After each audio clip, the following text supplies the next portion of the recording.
Ya, creo que estamos todos. Voy a compartir otra pantalla.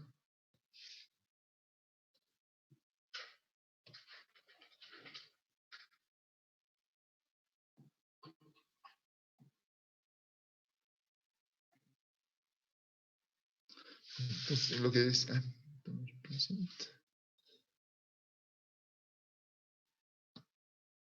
Ok, estamos de acuerdo. Es lineal, ¿por qué? Porque estamos haciendo a mano y lineal es simple para nosotros, ¿no? Cuando entremos en los detalles, los verdaderos problemas, esto no va a ser lineal, no tiene por qué ser lineal en realidad. Si además de los CPs, ¿no es cierto? Y los detalles de reacción, tenemos un sistema que está evacuando calor según la fuerza motriz o inyectando calor según las fuerzas motrices que tiene, esto se vuelve no solamente no lineal, sino curvo y da vueltas y hace figuras bastante interesantes, ¿no? Pero eso recién lo vamos a ver después. Para problemas simples, esto es lo más práctico, una línea recta y se acabó. Y efectivamente, esto está manejado por lo que habíamos visto ya en clases, ¿no es cierto? Que va a depender del CP y de la, ¿se llama? De la entropía de la reacción y eventualmente de alguna cantidad de calor extra que estemos metiendo en forma lineal, ¿no? En el sistema, ¿no? Pero después se vuelve no lineal sin ningún problema.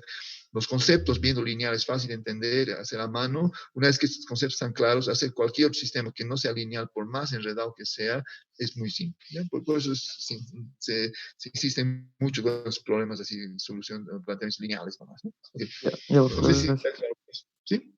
Sí. ¿Alguna otra pregunta? No. Ok, entonces ahora vamos a avanzar. No me acuerdo dónde estábamos. Esto hemos visto, condiciones ideales, el efecto de diluir exotérmico, endotérmico, la forma que tendría que ser el sistema, ¿no es cierto?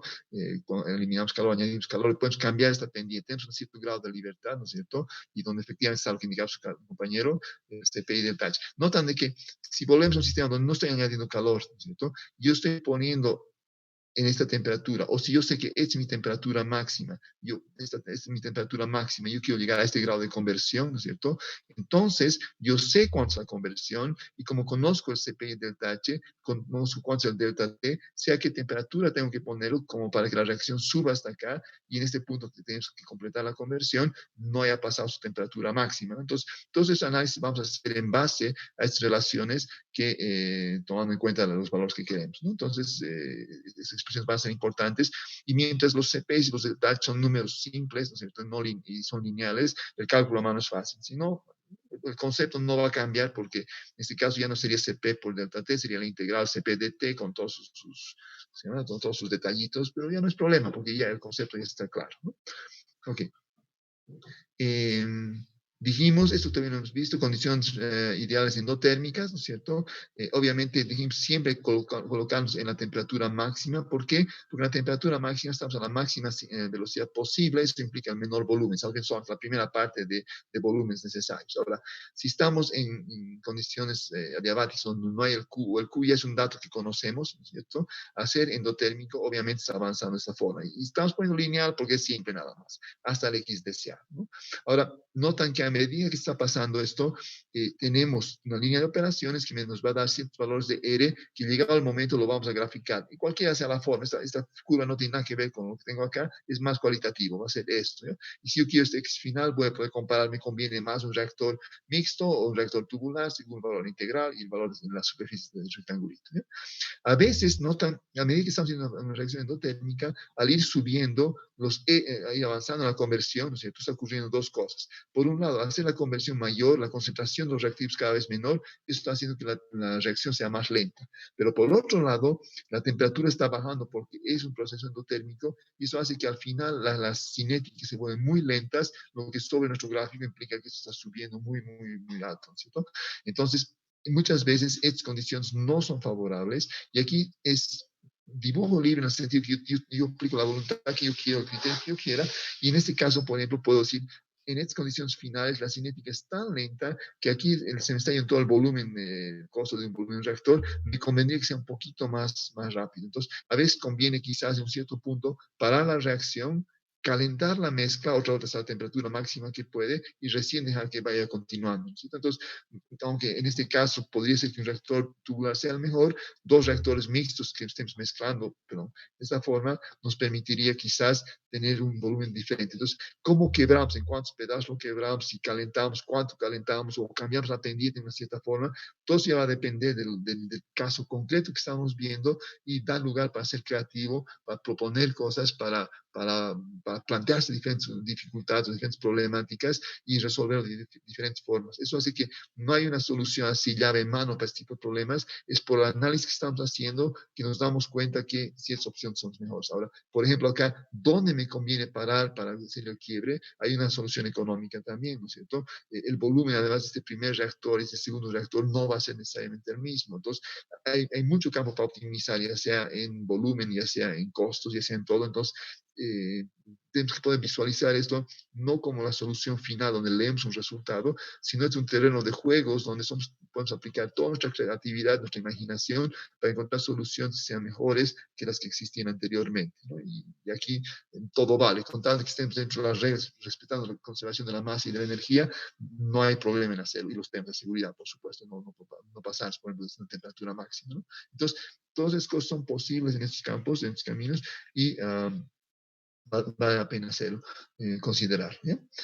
Cuando la reacción es exotérmica, ¿no es cierto? Dijimos, empezamos a una cierta temperatura y como el proceso es exotérmico, la temperatura va a ir subiendo a medida que está avanzando la conversión. Aquí estamos un poquito en una situación contradictoria porque al aumentar la temperatura estamos aumentando el valor de la constante cinética, pero por otro lado, al ir avanzando en la conversión, la concentración es menor, lo que está haciendo que la cinética disminuya. Entonces aquí hay una pelea entre ambos, ¿no es cierto? Que hace que en este caso empecemos con ciertas cinéticas, pasamos por una cinética máxima y luego vamos ya a cinéticas menores, ¿cierto? Entonces, típicamente una curva en este caso, una reacción exotérmica que tiene su pendiente, va a tener una curvatura típicamente de este tipo, con un valor donde tengo un R, 1 sobre R mínima, que corresponde a un valor de R máximo. Notan, según esta lógica, esta R es la máxima, esta es la siguiente, eso hace que estamos pasando por un punto máximo, ¿no? Obviamente, para calcular una reacción en condiciones exotérmicas, nos conviene terminar no pasando de una temperatura máxima que podría haber y estamos identificando un X deseado, ¿no? Si es un reactor, bueno, os comento en un cachito, ¿eh? Entonces lo que tendríamos, ¿no? En un caso como este, notan de que puede que esta temperatura, dado el CP y el delta de la reacción, que esta temperatura sea muy fría y las primeras cinéticas que tendríamos cuando empieza la reacción, a pesar de que la concentración es buena, la temperatura es tan baja que la reacción es lenta y eso está haciendo que mi sistema no sea bueno. Entonces, notan, este tipo de sistema podemos hacer lo mismo que en el caso endotérmico. Empezamos con una temperatura un poquito más alta, permitimos que suba hasta un cierto punto, paramos la reacción, lo metemos en otro reactor, acá enfriándolo, y luego subimos, ¿no? Si hubiéramos continuado esta línea de acá, por un lado, nunca hubiéramos llegado a nuestro X deseado, porque la curva de equilibrio nos está molestando, y por otro lado, hubiéramos pasado la barrera de la temperatura máxima, y eso hace que otras reacciones no deseadas o peligros potenciales tendrían que estar presentes, y no queremos hacer eso, no queremos llegar a este límite, ¿no? Podemos acercarnos o llegar justo hasta el límite, en este caso, por conservador, me he escapado antes de llegar realmente a la temperatura máxima, pero estoy logrando hacer algo mejor. Esta primera parte, ¿no es cierto?, me permite acceder a cinéticas mucho más grandes que en esta otra primera parte, lo que va a tener un efecto enorme sobre el volumen de mi reactor. Y nuevamente, como en el caso del reactor endotérmico, es un campo de juego donde yo puedo moverme según la lógica que estoy empleando, según los medios que dispongo, pero que puedo graficar aquí los resultados de cualquier decisión que tengo y puedo ser creativo y encontrar una mejor solución a la que existe, ¿no? Sin tener la garantía de que va a ser la mejor solución, ¿no? Pero va a ser más buena, ¿no? Nota en general, para reacciones exotérmicas, me convendría más bien ver la forma térmica de seguir un camino como ese punteado, puesto que al hacer eso, estoy pasando constantemente por los valores máximos. Aquí me he pasado la temperatura máxima ideal, no tendría que haber estado acá, pero hubiera podido consumir aquí isotérmica en estas condiciones hasta acá. Y si voy pasando por las cumbres, ahí sí estoy garantizado de que voy a tener las cinéticas más rápidas posibles para un grado de conversión dada y obviamente eso implica el menor volumen y el mayor beneficio generalmente. Entonces, son cosas que tenemos que evaluar, pero tengo que poder entender cómo me muevo en ese espacio, temperatura contra X, dadas las isovelocidades, ¿no? Y aplicar eso al tema de, en este caso, del volumen, por ejemplo, del reactor, ¿no? Selectividad lo vamos a ver después. En caso de reacciones exotérmicas hay dos particularidades que hay que tomar en cuenta. Nuevamente tengo las curvas de isovelocidad en punteadito, tengo la curva ideal, ¿no es cierto? Que es la curva roja sólida, ¿no es cierto? Y si estoy buscando yo un X, a lo que estoy apuntando, convención apuntada, ¿no es cierto? Y supongamos que voy a usar un reactor mixto, entonces me conviene terminar acá, porque para este X, este punto es el punto donde la velocidad es más rápida, ¿no? Si aumenta un poco más la temperatura, la cinética está disminuyendo, que las cinéticas están por acá arriba, son todas cinéticas que corresponden a valores más pequeños, ¿no? La más grande siendo esta de acá. Entonces, si en un reactor mixto, si yo quiero un X deseado, tengo que encontrar el valor de isovelocidad máxima, cuya derivada aquí es igual a cero, ¿cierto? Calcular en base al valor de CP y delta H que vamos a ver después, cuál sería la temperatura de alimentación, y si mi alimentación yo la precaliento o preenfrío este valor de acá, y lo meto en un reactor mixto de un volumen adecuado, este es el valor que puedo obtener y son condiciones ideales, ¿sí? Si estamos usando un reactor tubular, en cambio, ¿cierto? Yo podría empezar acá, ir subiendo y puede tener que integrar todos los valores, ¿no es cierto? Obviamente, una curva que viene por acá no me conviene por dos razones. Estoy empezando en más frío y estoy terminando además con una cinética más pequeña, como la que sería acá. Y obviamente, cualquier solución a la izquierda de este valor para un reactor tubular no es buena. Pero a la derecha de esta opción donde paso por el máximo, ¿cierto? Veo que acá estoy perdiendo porque cuando la cinética es pequeña, estoy pasando con cinéticas, perdón, cuando la conversión está casi terminada, estoy pasando con cinéticas bastante pequeñas, más pequeñas que la que tendría acá, y ahí estoy perdiendo. Pero he empezado con cinéticas que son decididamente más rápidas aquí al comienzo que con las que estaba empezando. Entonces, este no es el punto óptimo para un reactor tubular, aunque sí lo es para un reactor mixto. Para un reactor tubular, la mejor opción está en algún punto cerca de esta recta que he hecho acá. Y la única forma de saberlo es tantear, trazar unas cuantas curvas paralelas a la que pasa por el máximo y para cada caso calcular el volumen y voy a encontrar muy rápidamente el volumen que me conviene en estos casos, aprovechando de que si bien al final la cinética es un poco menos buena, al comienzo la cinética es mucho mejor y este efecto de aquí abajo va a compensar el efecto del final, ¿ya? No hay una solución que yo pueda visualizar rápidamente, tengo que tantear. En cambio, el reactor mixto es mirar directamente, encontrar el óptimo y enchufarlo ahí y se acabó esto. ¿Ya? Entonces, es una primera cosa que hay que tomar en cuenta cuando estamos buscando maximizar reacciones que son exotérmicas en reactores tubulares. ¿Ya? Y el otro caso es el siguiente. Las curvas estas aquí están dibujadas por comodidad, pero muchas veces tienen más una forma sigmoidal, además que cae, ¿no? Según la cinética eso va a ocurrir, ¿no? Y para eso vamos a analizar un sistema donde estoy empezando acá y esta es la línea de operación recta, ¿no? Estoy suponiendo que estamos pasando por acá, ¿cierto? Notan que si por alguna razón esta cinética estuviese sobre esta recta de acá, ¿cierto? Notan de que al ir avanzando la reacción, cada vez está pasando por cinéticas más lentas porque está liberando cada vez menos temperatura. La temperatura que incrementa por el efecto exotérmico de la reacción, a pesar de eso estoy yendo a cinéticas más lentas. ¿Por qué? Porque la energía que libera a las diferentes temperaturas no me permite vencer las barreras de activación y lo que pasa es de que la reacción empieza a ir a cinéticas más lentas y si el volumen del reactor ya estaba definido, hay un momento donde la reacción se apaga y básicamente no va a funcionar, ¿ya? Este es un ejemplo de, por ejemplo, cuando metemos fuego a un leño verde, empieza a arder, ¿no es cierto? Pero el calor que libera, lo que está incrementando su temperatura, no llega a compensar los incrementos de energía de activación, porque la madera está muy húmeda, la cosa va cada vez más lenta y hay un momento donde el leño verde se apaga, ¿no? En cambio, para una misma línea, si tengo una pendiente más echada así, ¿no es cierto? Yo puedo estar en una cinética como esta, ¿no es cierto? Y a medida que vamos avanzando, como libera más calor que lo que implica la energía de activación, su temperatura va aumentando también, pero empieza a atacar cinéticas cada vez más altas, ¿cierto? Notan todas las curvas isocinéticas que van pasando por este punto hasta llegar a su máximo, en todo caso, todas ellas están en incremento y está haciendo de que la cinética se está acelerando antes de llegar a un punto donde va a empezar a decelerar, porque ya no hay mucha materia libre disponible. Entonces, tener estos dos límites. Aquí la reacción se auto autopropaga, se autoacelera, si ustedes quieren, y en esa parte la reacción se autofrena porque el incremento de temperatura no paga el valor de energía de activación. ¿Sí? Ahora, notan, en este caso, para un reactor mixto, yo puedo estar en alguna parte en una condición como esta. Puedo pasar por un punto donde hay una aparente contradicción, ¿cierto? Acá yo estoy en un sistema donde tengo una cinética, la reacción es exotérmica, está funcionando bien, no me puedo quejar, ¿cierto? Pero si por alguna razón la temperatura baja un poquito, ¿cierto? Si baja un poquito sobre la línea de operaciones, empiezo a atacar otra vez cinéticas más lentas. Si la cinética es más lenta, entonces la cantidad de calor que libera es más pequeña, lo que hace que se vaya más hacia abajo y ese reactor mixto que estaba programado para funcionar correctamente acá, de repente se me va a apagar, como se me apaga un leño verde, ¿no? Y de la misma forma acá, si por algún motivo una pequeña inhomogeneidad del sistema aumenta un poquito la temperatura, entonces empiezo a atacar cinéticas más rápidas, más grandes, que va a hacer que la reacción se autoacelere.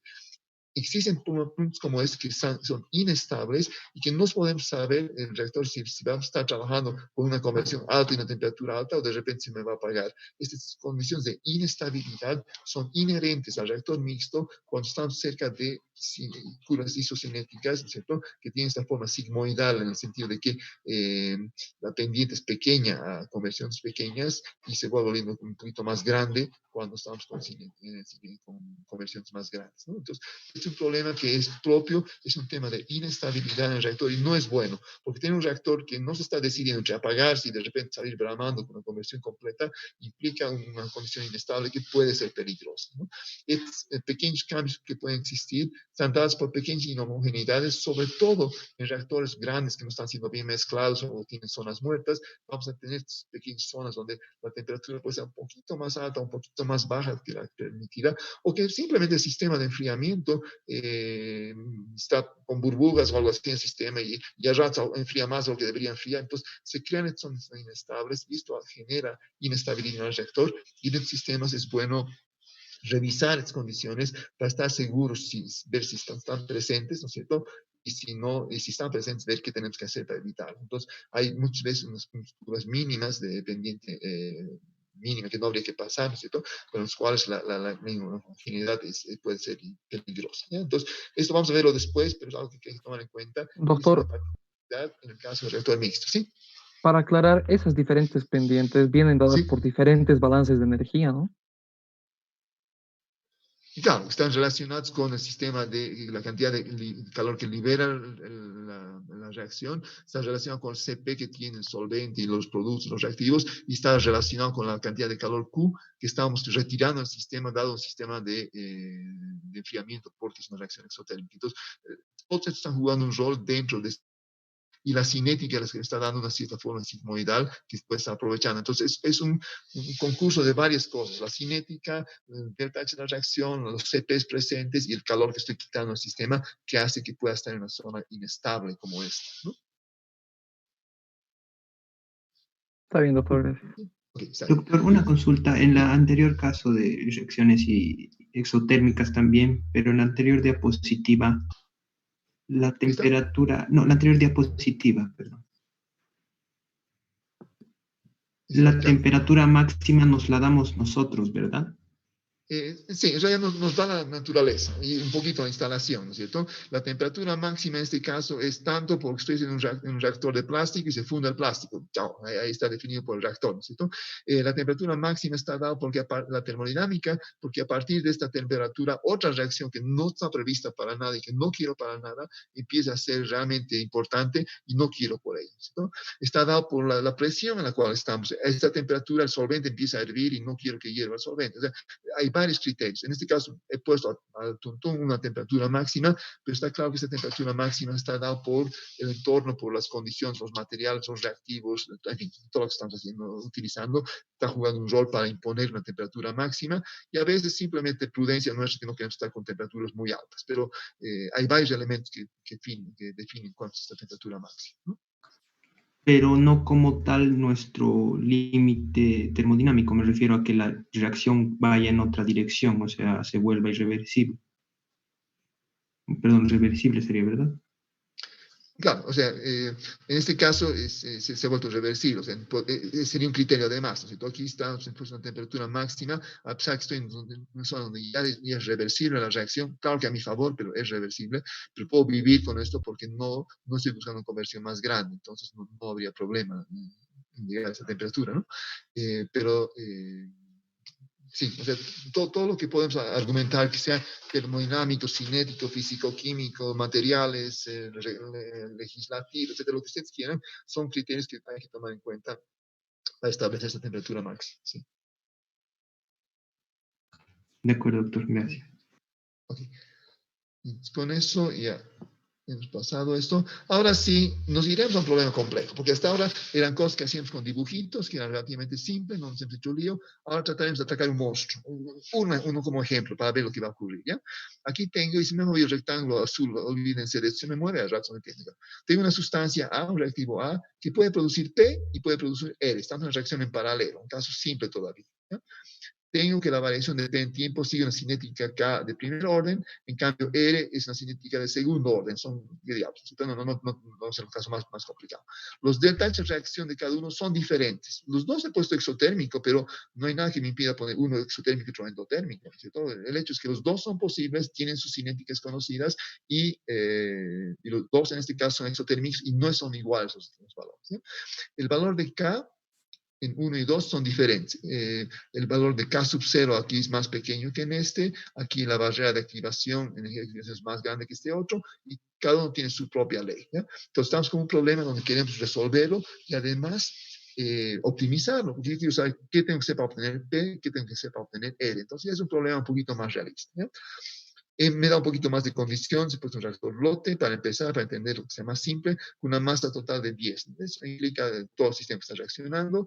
Me he olvidado poner la concentración inicial, creo que he puesto A sub 0 igual a 2, no me acuerdo, pero hay una concentración inicial de A, ¿ya? O sea, hay solvente dentro de estos. El CP es 2. Mi argumento aquí no quiero complicarlo mucho, a pesar que el CP va a variar, si todo lo estoy manejando una razón simple, cuando hay 10 kilogramos en un sistema y es 2 molar, ¿no es cierto? Se dan cuenta, 2 molar, que significa hay 2 moles por litro, 2 moles de algo que implica que tiene unos 100 gramos por mol de masa molecular, implica que hay unos 200 gramos por kilogramo, entonces 20% de la masa es el reactivo o los productos, ¿no es cierto? 80% es el solvente generalmente tiene un peso más grande en temas del CP, y es más que todo el CP del solvente que está alrededor de 2 y lo estamos manteniendo constante, y a pesar de eso va a ser una reacción no lineal, no necesariamente lineal, ¿cierto? Pero ojo, no estoy aquí complicar por demás, para que se podamos entender, ¿ya? Y vamos a suponer de que, si bien la temperatura es una reacción exotérmica, que mi temperatura máxima es de 100 grados centígrados, porque después de eso no sé qué va a ocurrir, no quiero pasar más de los 100 grados, ¿ya? Entonces, ese es el problema que quiero resolver, ¿ya? Ahora, en un caso como este, en el cual tengo especies diferentes que reaccionan con formas diferentes, estoquiométricamente, de todas maneras, depende solamente de A, y un A produce un R o un P, aunque las cinéticas sean diferentes, pero podemos poner sistemas donde hay AB y otras cosas. Una vez que entendemos cómo funciona esto, y aplicar a otros sistemas es mucho más simple, ¿ya? Bien, entonces tenemos esta expresión de acá, quiero ver cómo la voy a analizar, ¿ya? Entonces, para eso, tengo que encontrar la expresión de cómo varía el valor de X respecto a los términos de la cinética que me interesa. Entonces, tengo que la variación de A en el tiempo es menos RA, es K1 por A más K2 por A2. Me puedo subir aquí, por A cuadrado, perdón, se me ha movido todo esto. Es K sub 1 por A más K sub 2 por A al cuadrado, para que responda a cinéticas de acá, ¿cierto? Ahora, para una misma isovelocidad cualquiera, ¿cierto? Tengo esta expresión de acá, la cinética de la primera, es la cinética de la segunda reacción, todos en función, aquí tengo una ecuación que depende de 1 menos x al cuadrado, 1 menos x a la 1 y no hay 1 menos x, es una ecuación de segundo grado a condición de que RA sea una constante, es la condición de isovelocidad, ¿no es cierto? Y de aquí yo puedo despejar que 1 menos x es esto, porque es una ecuación de segundo grado, y a partir de esto el x va a ser 1 menos todo esto de acá. Ya no hay ningún problema, es fácil hacer la expresión. Notan de que si tengo un vector de temperaturas, tengo un vector de Ks, Si tengo un vector de Ks y con un vector de Rs que me doy, puedo encontrar un vector de X para diferentes condiciones. ¿Sí? Entonces, es lo que hemos hecho numéricamente, ¿cierto? He agarrado temperaturas que van desde 0 hasta 100 grados, un poquito más le he puesto, ¿no? 107 grados centígrados. Con eso he generado mi vector de Ks. Tengo el delta H de la reacción 1, tengo mi vector de K2 en función de la temperatura, tengo mi delta H2, A sub 0 era 2, lo que es decir, ¿no? Para el caso isotérmico, R va a ser igual a 1, 2, 5, y tengo un vector de Rs que va a ser la centésima parte de 1, 2, 5, o la décima parte de 1, 2, 5, o R, o 10R. Entonces, tengo un vector aquí de 1, 2, 3, 4, 12 valores de isovelocidad. ¿Sí? Y voy a resolver para cada uno de esas isovelocidades constantes, lo mismo que hemos hecho en el anterior caso, ¿no es cierto? Y eso me permite graficar temperaturas contra composición para dentro de los rangos que estamos haciendo, ¿no? Entonces aquí tengo, estas son mis curvas de isovelocidad, la reacción es irreversible, son dos reacciones en paralelo, lo que estamos viendo aquí de desaparición de A, no sabemos para este A que está desapareciendo cuándo se está volviendo P y cuándo se está volviendo R, no sabemos eso, pero ok, están las isovelocidades, vamos a ver después el tema de selectividad, ¿ya? Si hago una temperatura, y aquí me he olvidado qué temperatura he hecho, creo que era 370, no me acuerdo, una temperatura acá, trazo una línea recta isotérmica, veo cómo corta todos los valores de R, están las cosas aquí, es exactamente lo que hemos hecho en los anteriores ejemplos. En este caso, A contra 1 sobre R me va a dar esta pendiente de acá, y obviamente es una reacción donde un reactor tubular me va a dar el volumen más pequeño, puedo calcular cuánto más grande es el mixto, etc. Puedo dimensionar el reactor. Todavía no puedo decir si tengo P o R, no sé nada sobre eso, pero tengo la relación. ¿Sí? Entonces, el hecho de que tengamos sistemas en paralelo me permite procesar o cualquier sistema en serie, lo que sea, porque estamos viendo respecto a la desaparición de la materia prima. ¿Obtenemos diferentes productos? Sí, pero tenemos eso. ¿Sí? Ok. Ahora, ¿cómo podemos ver la selectividad de la reacción? En este caso, la selectividad phi respecto a P está dada por la cinética de formación de P respecto a la desaparición de A, o la formación de R respecto a la selectividad de A. Yo quiero P, quiero R, no sé, lo estoy resolviendo en forma general, después voy a ver qué haría en caso de que fuese P lo que quisiera, o qué haría en caso de que fuese R lo que quisiera. Entonces, voy a calcular los valores, ¿cierto? Otra vuelta es lo mismo, voy a agarrar la temperatura y las concentraciones, voy a hacer una malla, como decía la anterior vez, ¿cierto? Tengo las cinéticas que cambian según los valores de la temperatura, voy a encontrar el valor de phi, que estoy graficando aquí, el valor de phi, que es la cinética de formación de P respecto a la desaparición de A, etc. Voy a hacer una malla de eso, voy a graficar y voy a ver el resultado. ¿Ya? Aquí está. ¿No? Notamos, ¿no es cierto? Aquí en este caso tengo A, que estando en 2 pasa hasta 0, y esto puedo hacerlo yo a 380 grados, 390, todas estas temperaturas posibles. Entonces, suponiendo de que pueda mantener condiciones isotérmicas, ¿no es cierto? Está claro que si la temperatura es fría y lo que yo quiero es este de acá, cualquier reactor prácticamente, el mixto o el tubular, es bueno porque voy a obtener solamente este producto de acá. No me acuerdo cuál de los dos era. Creo que era el primero, es para producir P. P me conviene, dados coeficientes y los delta de reacción, etc., me conviene, ya sea un reactor mixto o un tubular, utilizar, desde el punto de vista de selectividad, la temperatura fría. ¿No? Como hemos visto en el anterior caso, dada cómo varía la... Perdón, mucho más atrás. Como varía 1 sobre R por conversión de A, un reactor tubular es mucho mejor en este caso. Entonces, si mi objetivo era obtener este producto P, voy a usar un reactor tubular, ¿cierto? Y lo voy a hacer además en condiciones frías. Y se acabó la historia, ¿cierto? Incluso me convendría ser un poquito más caliente, puesto que aparentemente no cambia mucho la selectividad. Sabemos que mientras más caliente sea el sistema, más rápido es y por ende más pequeño el volumen. Entonces, si yo tuviese que adivinar un poquito a ojo de buen cubero, yo diría, me pondría más o menos a este valor de acá, donde la temperatura es más o menos unos 300, 310 grados más o menos, ¿cierto? En estas condiciones, tengo un poquito de selectividad a favor del producto R que no quiero, pero no es muy importante, y aquí voy a usar un reactor tubular a más o menos 300, 310 grados, eso va a ser mi mejor opción, ¿no? Notan, estoy agarrando un sistema donde hay una reacción en paralelo, donde hay problemas de selectividad, estoy identificando el reactor y obviamente el volumen y la conversión total son cálculos que puedo hacer muy fácilmente, suponiendo las condiciones isotérmicas en este caso. ¿Ya? Todavía nosotros no tenemos isotérmicas. ¿Ya? Si por alguna razón hubiera querido el producto R, voy a mirar el phi de R, y el phi de R tiene esta forma de acá, ¿no es cierto? Y notan, aquí me convendría primero estar lo más caliente posible. Está súper claro. En caliente tengo algo de phi. En temperaturas frías, nos queda 10 minutos, volvemos si es necesario. Temperaturas frías no tengo nada de R, en temperaturas calientes está todo el secreto. Temperaturas calientes obtengo algo de P, pero no puedo mejorarlo, entonces ni modo, tengo que vivir con eso. ¿Ya? Y obviamente me conviene concentraciones altas, conversiones pequeñas, ¿no es cierto? Y a partir de esto es bastante obvio cuál sería. Me convendría usar un reactor nuevamente tubular, me convendría hacerlo en caliente, me convendría que la conversión no fuese al 100%, ¿no? Tenemos que ver eso, sí. Sí, me va a hacer todo esto de acá, ¿no es cierto? Esta superficie, y no, hago la conversión total que puedo, ¿no es cierto? Con un reactor tubular para obtener la mayor cantidad del producto R que me interesa, si me interesara, ¿no es cierto? O si voy a hacer con recuperación, quizás parar a medio camino y reciclar, ya son todas las cosas que hemos visto, pero ya están identificadas las condiciones en las cuales esto va a funcionar, ¿ya? Entonces, ahí no habría ningún problema. Vamos más allá todavía. Agarraremos esto en un reactor flote, ¿no es cierto? Y además haremos que haya un sistema que está enfriando la cosa. En otras palabras, vamos a dejar que el sistema tenga vida, una línea de operaciones propia. En el otro caso, como era isotérmico, era una línea recta, no había problema. En este caso va a cambiar las condiciones porque estamos mandando un fluido de enfriamiento, ¿ya?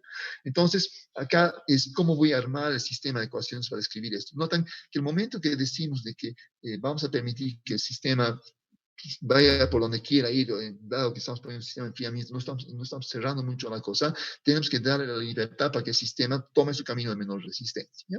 Otra vez, es el mismo problema, el producto P está en azul, el producto R está en rojo, tengo sus deltas de reacción, sus Ks, no he cambiado nada acá, las cinéticas no han cambiado nada, entonces eso no va a cambiar, y tengo que la variación de A es función de A, la variación de P es la función de A, no de P ni de R, la variación de R también es función de A, entonces, ¿cómo varía P y R respecto a la cantidad APR? Está claro, todo varía en función de A, ¿eh?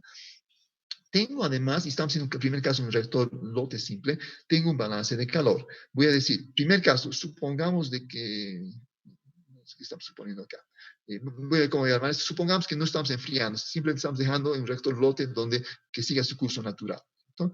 Voy a decir de que en un sistema como este no entra calor, pero sí se genera calor, no sale calor y sí se acumula calor. En otras palabras, es el reactor lote sin enfriamiento para que se entienda cuál es el ataque que le voy a dar al problema, ¿ya? Entonces, ¿cuánto calor se genera en el sistema? Estamos de acuerdo que no entra calor porque no está entrando materia, ni estamos calentando ni enfriando por fuera, ¿ya? Entonces, ¿cuánto calor se genera? Se genera según cuánto P se forma con el delta H de la reacción. Es la cantidad de calor que se forma gracias a que P reacciona y libera su calor de reacción de delta H1, ¿ya? Delta HR, de reacción 1. No.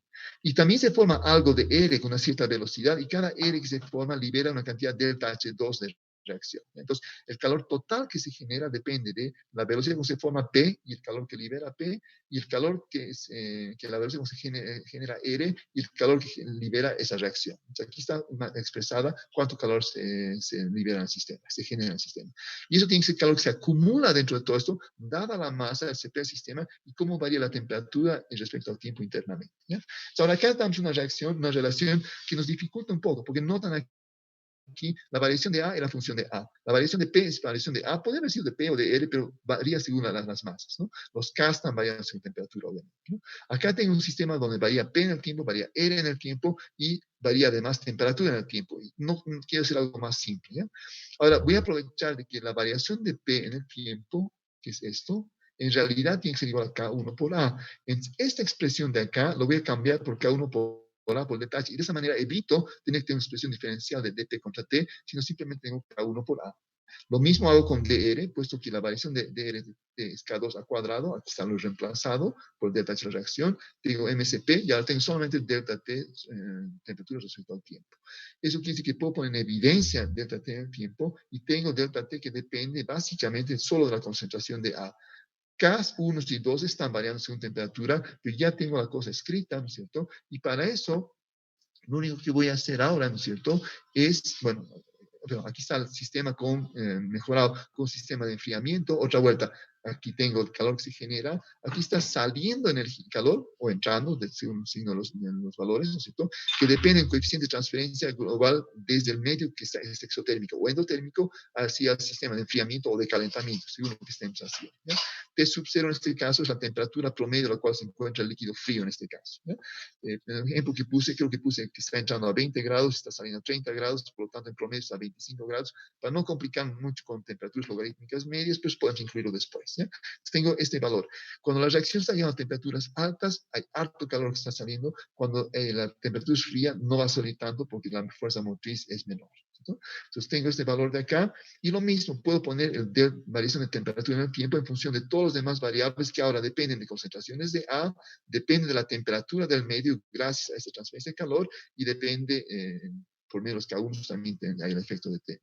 ¿No? Se notan, he escrito el problema haciendo mi balance de masa y calor, eso es todo lo que he hecho, y ahora lo único que tengo que hacer es crear una función para eso. Entonces, voy a hacer lo primero, voy a indicar los valores de K1 que dependen de un vector. Mi vector X ahora, ¿qué va a ser? Va a ser la concentración de A, la concentración de P, la concentración de R y la temperatura, que son los 4 variables que están cambiando. Entonces, un X es un vector de 4 variables, A, P, R y temperatura, ¿cierto?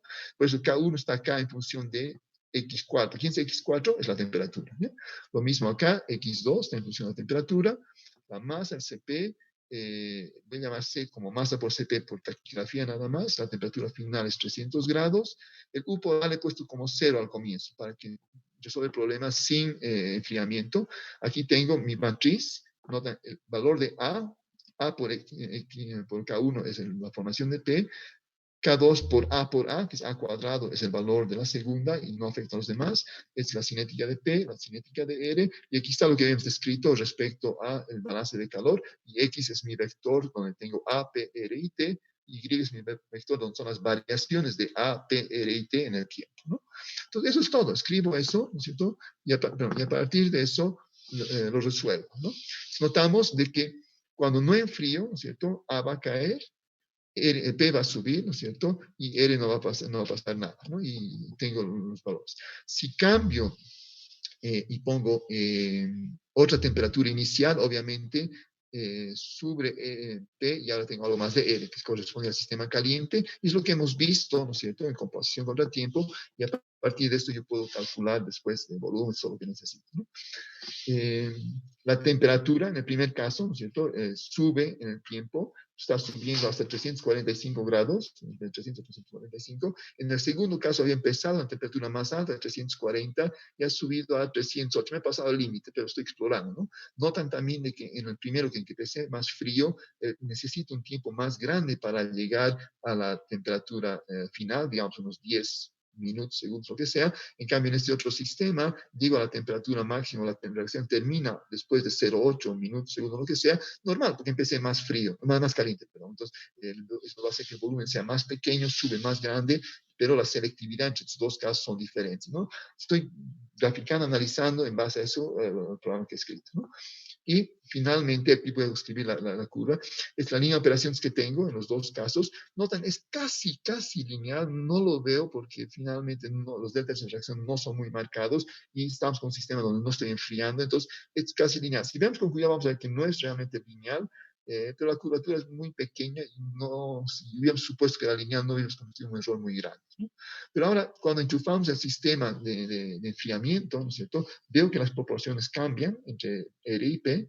La temperatura que estaba en 340 sube, se acerca a 370 y luego empieza a caer. ¿Por qué está cayendo acá? Porque está saliendo calor y el sistema no está generando tanto calor como antes. ¿Por qué? Porque como el tiempo está avanzando, las reacciones están volviendo cinéticas más lentas y aquí la temperatura se está empezando a enfriar porque la cinética disminuye y obviamente porque estamos quitando calor al sistema. Entonces, en ningún momento, a pesar de que empezamos a 340, llego a los 380 como habíamos visto en el anterior caso, ¿no?